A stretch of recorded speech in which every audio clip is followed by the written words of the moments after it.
வணக்கம் உறவுகளே. ஞாயிற்றுக்கிழமை சினிமா கலக்கல். ஞாயிறு சினிமா கலக்குடன் சந்திப்பதில் மகிழ்ச்சி அடைகிறேன். உங்கள் முருகன்.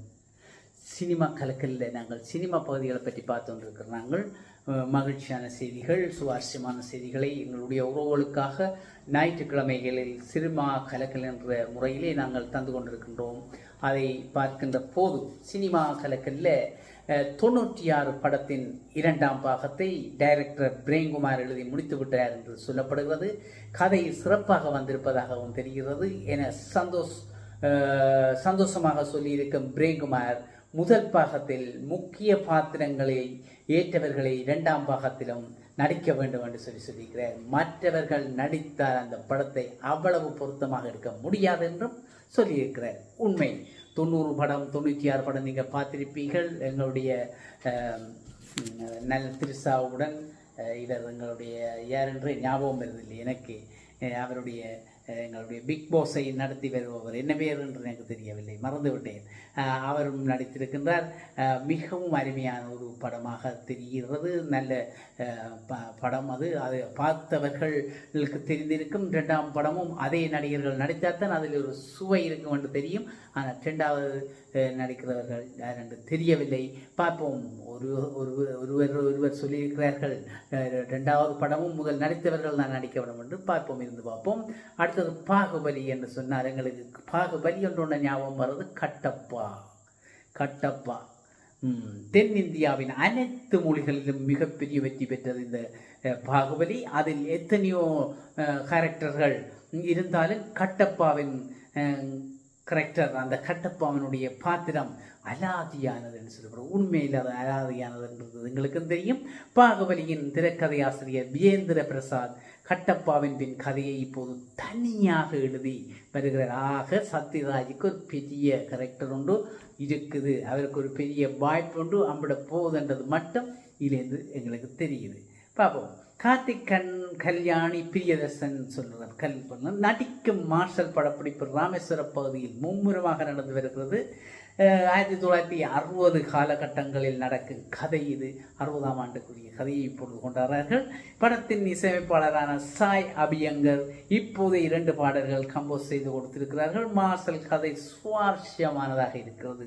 மக்களுக்கு ரொம்பவே பிடிக்கும் என்கிறார் சாய் அபயங்கர். சரி, மக்கள் சொல்லட்டுமே. மக்கள் சொல்லும் போது தான் அது இந்த பெருமை தெரியும். அடுத்த பிரசன்னா நடித்த கண்டனால் முதல் படத்தில் மூலம் அறிமுகமான ரெஜினா கேஷன்ட்ரா சினிமாவில் 20வது ஆண்டை கொண்டாடுகிறார். சினிமாவுக்கு வந்து 20வது ஆண்டை அவர் கொண்டாடி கொண்டிருப்பதாக தெரிகிறது. இப்போது பாலிவுட்டில் 2 படங்களில் நடித்து வரும் இவர் தமிழில் சுந்தர் சியின் மூக்குத்தி அம்மன் 2 எல்லாம் 2 3 வந்து கொண்டிருக்கு. மூக்குத்தி அம்மன் 2ல் முக்கியமான ரோலில் நடத்தி வருகிறார். அடுத்த ஆண்டு ரெஜினாவின் ஆண்டாக இருக்கும். அவ்வளவு சிறப்பாக இருக்கும். பார்ப்போம், பொறுத்திருந்து நாங்கள் பார்ப்போம். 3 படங்களுமே 2026 ரிலீஸ் ஆகிவிடும் என்கிறார்கள். பார்ப்போம். இவர் நடித்த ஹீரோயின் சென்டிமெண்ட் படமான பிளாஸ் பேக் விரலில் சிதைக்கு கொண்டு வரவும் திட்டமிடப்பட்டிருக்கிறார். பிளாஸ் பேக் கைவிரலில் சிதைக்கு கொண்டு வர வெகு விரைவாக கொண்டு வர காத்திருக்கிறார்கள். நாங்களும் பொறுமையாக இருந்து நாங்களும் அதை பார்த்து மகிழ்வோம். எப்போ என்று பார்ப்போம். இங்கே சொல்லவே இல்லை. பரதா சொல்லுறார். சிறகடிக்க ஆசை சீரியலில் ரோகிணியின் கேரக்டருக்கு ஆடிஷன் எல்லாம் சென்றேன், ஆனாலும் அந்த கேரக்டரை செய்ய முடியாமல் போய்விட்டதுன்னு சொல்கிறார். ஐயோ, இப்போ கவலைப்படுகிறார். குழந்தைக்கு அம்மாவா என யோசித்ததால் வந்த வினியடா இது அதை நடிச்சிருக்கலாமே என்று இப்போ கவலைப்பட்டு நான் நடந்த பிறகு கவலைப்பட்ட என்ன பிரயோசனம்? ஒன்றுமில்லை. ஒரு ஹிட் சீரியல் வாய்ப்பை மிஸ் செய்து விட்டேன். ரொம்ப நாள் மறக்க முடியாத ஒரு துயரம் என்று சொல்கிறேன். நடந்த கட்கட்ட பின் சூரிய நமஸ்காரம். அதுக்கு நேரம் நாங்கள் பார்ப்போம். அடுத்தது ஆர்யா நடிக்கும் வேட்டுவம் படப்பிடிப்பை அடுத்த மாதம் முடிக்கிறாராம். வேட்டுவம் படம். இயக்குனர் ரன்ஷித். இதையடுத்து ஏற்கனவே தயார் நிலையில் உள்ள சார்பட்டா பரம்பரை 2ஆம் பாகத்தின் படப்பிடிப்பை தொடங்க ஏற்பாடுகள் நடக்கின்றதாக ஆர்யாவும் இதற்கு தயாராகி கொண்டிருக்கிறார். ஆர்யாவுக்கு அடுத்த படம் வருது. ஆர்யாவுக்கு அடுத்த படங்கள் வந்து கொண்டிருக்குது. ஒரு படம் முடிய அடுத்த படம் தயாராகி கொண்டிருப்பதாக தெரிவிக்கப்படுகிறது. அதுக்குள்ளே இனி மினி டேரி என்ற ஒன்று வந்திருக்கு. கிருத்திகா லட்டை பற்றி ஒரு மினி டேரி. ஆஹா, கிருத்திகா லட்டு தேனிலவு 3 முடித்து ட்ராவல் பண்ணுறான். தேனிலவு சீரியலில் நடிக்க வராமல் தவித்தேன்.